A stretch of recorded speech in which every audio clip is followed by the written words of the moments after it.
Science বলে সকালে খেতে হয় রাজার মতো, দুপুরে প্রজার মতো, আর রাতে খেতে হয় ভিখারির মতো। তা সকালে রাজার মতো খেতে হলে আয়োজনটাও তো রাজার মতো করতে হবে, তাই না? আর সেই জন্য আজকে আমি ছোলার ডাল দিয়ে এত মজার একটি রেসিপি তৈরি করব, যেটা রুটি, লুচি, পরোটা বা নান যে কোনো সাথে জমে একেবারে ক্ষীর হয়ে যাবে। কেউ যদি খায় রুটি বা পরোটা দুটো করে, তাহলে সে খাবে 4টে করে। তাহলে আর কি, চলো ঝটপট তৈরি করে ফেলি আমাদের আজকের রেসিপি। আজকের রেসিপি তৈরি করার জন্য প্রথমেই বলেছি আমাদের লাগবে ছোলার ডাল। সেজন্য আমি নিয়ে নিয়েছি 1 কাপের মতো ছোলার ডাল। আর ছোলার ডালটা আমি সারা রাত ভরে ভিজিয়ে রেখেছিলাম। এতে করে ছোলার ডালটা যেমন সফট হয়ে যাবে, তেমন ফুলে ফেপে একেবারে দ্বিগুণ হয়ে যাবে।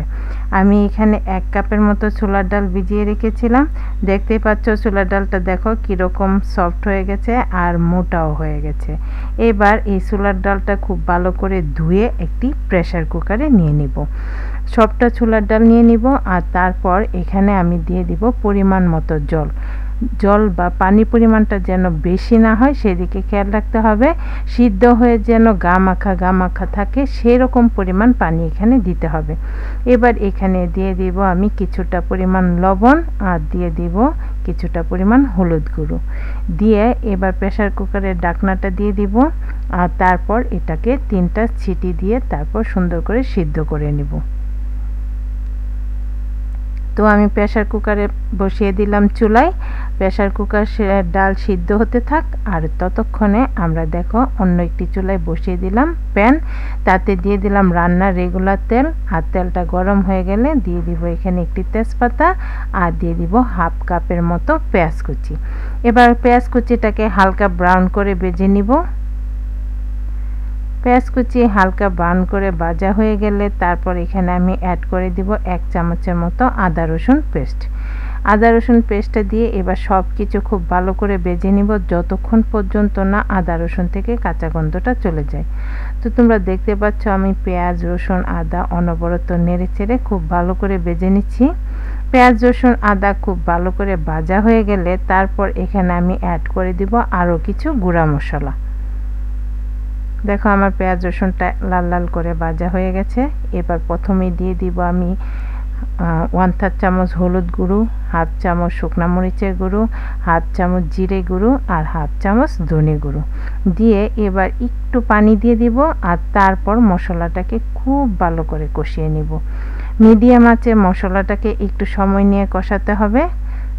মশলা যখন খুব ভালো করে কষানো হয়ে যাবে সে পর্যায়ে এখানে আমি অ্যাড করে দিব টুকরো করে রাখা টমেটোটা দিয়ে দিব। এবার টমেটোর সাথে মশলাটাকে খুব ভালো করে কষিয়ে নিতে হবে যতক্ষণ পর্যন্ত না টমেটোটা অনেকটাই সিদ্ধ হয়ে যায় বা নরম হয়ে যায়।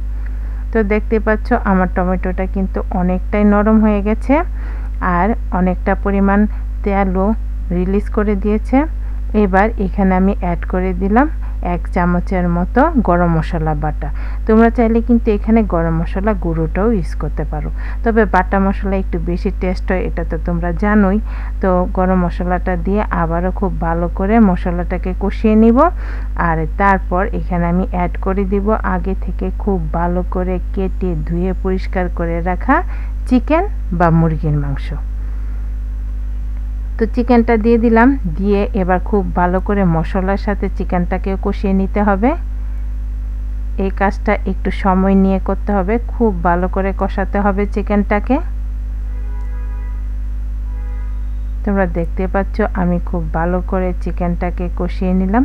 এ পর্যায়ে আমি অ্যাড করে দিব পরিমাণ মতো লবণ। আমরা ডালে আগে লবণ ইউজ করেছিলাম, এবার চিকেনের পরিমাণ অনুযায়ী এখানে লবণটা ইউজ করতে হবে। লবণটা দিয়ে এবার আবারও খুব ভালো করে চিকেনের সাথে লবণটাকে মিশিয়ে নিব। আর এ পর্যায়ে লবণটা দেওয়ার কারণে কিন্তু চিকেন খুব তাড়াতাড়ি সিদ্ধও হয়ে যাবে। তো দেখো এবার এটাকে ডেকে রান্না করব আমি 15 মিনিটের মতো। তাহলে ফিরে আসছি 15 মিনিট পর। 15 মিনিটের মাঝখানে আমি ঢাকনাটা খুলে চিকেনটাকে আবারও নেড়ে চেড়ে দিয়েছিলাম। আর এ পর্যায়ে দেখো 15 মিনিট পর ঢাকনাটা খুলে দিলাম, আর এ পর্যায়ে কিন্তু আমাদের চিকেন পুরোপুরি সিদ্ধ হয়ে গেছে। চিকেনটাকে এবার আবারও নেড়ে চেড়ে খুব ভালো করে তারপর রান্না করে নিব। চিকেনটা খুব ভালো করে রান্না করা হয়ে গেলে এই পর্যায়ে আমি অ্যাড করে দিব আগে থেকে সিদ্ধ করে রাখা ছোলার ডাল। দেখো আমার ডালটা কীরকম সিদ্ধ হয়েছে। এবার এই ডালটা দিয়ে দিব, দিয়ে এবার চিকেন এবং ডাল খুব ভালো করে মশলার সাথে কষিয়ে নিব। সব কিছু খুব ভালো করে কষানো হয়ে গেলে এই পর্যায়ে আমি অ্যাড করে দিব ফুটন্ত গরম পানি। গ্রেভির জন্য এখানে পানি অ্যাড করে দিলাম। এই রেসিপিটা কিন্তু অনেকটাই মাখো মাখো হবে, সেজন্য পরিমাণ বুঝে, গ্রেভির পরিমাণ বুঝে পানিটাকে অ্যাড করতে হবে। তো দেখো এই পর্যায়ে আমি অ্যাড করে দিলাম কয়েকটি কাঁচামরিচ। কাঁচামরিচগুলো একদম আস্ত আছে, আর এই পর্যায়ে কাঁচামরিচগুলো অ্যাড করলে ফ্লেভারটা খুব ভালো আসে। তো দেখো সব কিছু খুব ভালো করে নেড়েচেড়ে মিশিয়ে দিচ্ছি। এটা এদিকে ফুটতে থাক, ততক্ষণে আমরা আরেকটা প্রিপারেশন করে নিব। সেজন্য অন্য একটি চুলায় বসে দিলাম একটি ফ্রাই প্যান, আর তাতে দিয়ে দিলাম 2টি শুকনা মরিচ, দিয়ে দিব রান্না রেগুলার তেল। এবার দিয়ে দিব আমি হাফ চামচের মতো আস্ত জিরে, দিয়ে দিব রসুন কুচি, এখানে 1 চামচের মতো রসুন কুচি আছে, আর দিয়ে দিব আমি পেঁয়াজ কুচি। এবার সব কিছু নেড়েচেড়ে খুব ভালো করে ভেজে নিতে হবে যতক্ষণ পর্যন্ত না পেঁয়াজ এবং রসুনটা একদম লাল লাল করে ভাজা হয়ে যায়, অর্থাৎ পেঁয়াজটাকে এখানে আমরা বেরেস্তা করে ভেজে নিব। তোমরা দেখতে পাচ্ছ আমি অনবরত নেড়েচেড়ে পেঁয়াজটাকে বেরেস্তা করে নিয়েছি।